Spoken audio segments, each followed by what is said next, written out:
Anil Ravipudi Victor Venkatesh కాంబోలో ముచ్చటగా మూడోసారి వచ్చిన ఫిల్మ్ని సంక్రాంతికి వస్తున్నాం. ఇక సినిమా ఎలా ఉంది, ఓవర్సీస్లో ప్రీమియర్స్ అయితే ఈ సినిమా రీసెంట్గా కంప్లీట్ చేసుకుంది. సినిమా ఎలా ఉంది, ఈ సినిమాకి రేటింగ్ ఎంత ఇవ్వచ్చో తెలుసుకుందామా? పదండి. ఈ వీడియో లైక్ చేయండి, షేర్ కూడా చేసేయండి. వీడియోలకు వెళ్ళిపోదాం. ఒక ముక్కలో చెప్పాలంటే సంక్రాంతికి వస్తున్నాం. ఫ్యామిలీ ప్రేక్షకులను టార్గెట్ చేస్తూ వచ్చింది.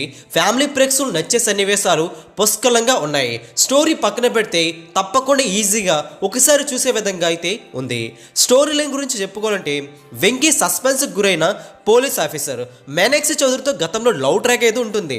అంత చిక్కని కేసు అయితే మళ్ళీ రావడం, మళ్ళీ డ్యూటీలోకి రావాల్సిన అవసరం అయితే ఉంటుంది వెంకీకి. అయితే ప్రేయసి మీనాక్షి చౌదరితోనే ఆ క్రైమ్ని అయితే డీల్ చేయాలని కండిషన్ కూడా ఉండడంతో ఈ విషయం తెలిసిన భార్య అయిన భాగ్యం అంటే ఐశ్వర్య రాజేష్ అనుమానం రావడం, అనుమానాలతో నలిగిపోతున్న ఇద్దరు ఆడవాళ్ళ మధ్య నలిగే ఆఫీసర్గా వెంకీ కనిపించారు. అయితే ఒక విధంగా చూసుకుంటే సినిమా చాలా సన్నివేశాలు చాలా వరకు మెప్పించే అవకాశం అయితే ఉంది.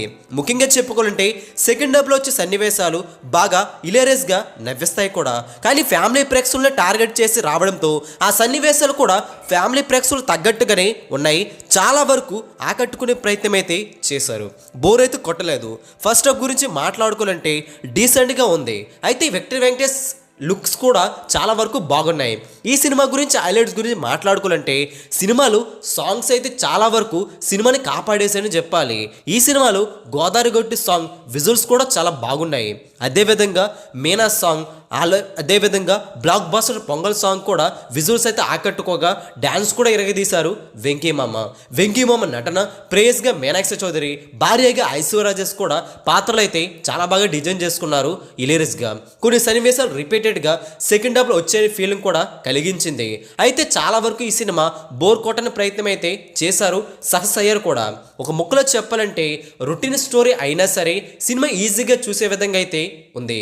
ఫస్ట్ హాఫ్ కంటే సెకండ్ హాఫ్ చాలా వరకు బెటర్గా ఉన్న ఫీలింగ్ అయితే కలిగించింది. కానీ సెకండ్ హాఫ్లో కొన్ని రిపీటెడ్ సీన్స్ అయితే తగిలాయి. అవి పక్కన పెడితే సినిమా ఈజీగా ఒకసారి చూసే విధంగా, ముఖ్యంగా ఫ్యామిలీ ప్రేక్షకులకు అయితే తెగ నచ్చేసింది. రిపీట్లో కూడా చూసే అవకాశం అయితే ఉంది. సంక్రాంతికి వస్తున్నాం చిత్రంకి మేమిస్తున్న రేటింగ్ 3.5 అవుట్ ఆఫ్ 5. తప్పకుండా ఈజీగా చూసే విధంగా ఉంటుంది. సంక్రాంతికి వస్తున్నాం స్టోరీ లైన్ పక్కన పెడితే ఈ వీడియోని అందరికీ తెలిసేలా లైక్ చేయండి, షేర్ కూడా చేసేయండి. లేటెస్ట్ బాక్స్ ఆఫీస్ అప్డేట్స్ మీ వరకు త్వరగా రావాలంటే తెలుగు సినీ స్టార్ ఛానల్ని సబ్స్క్రైబ్ చేసుకొని సపోర్ట్ కూడా చేసేయండి. సపోర్ట్.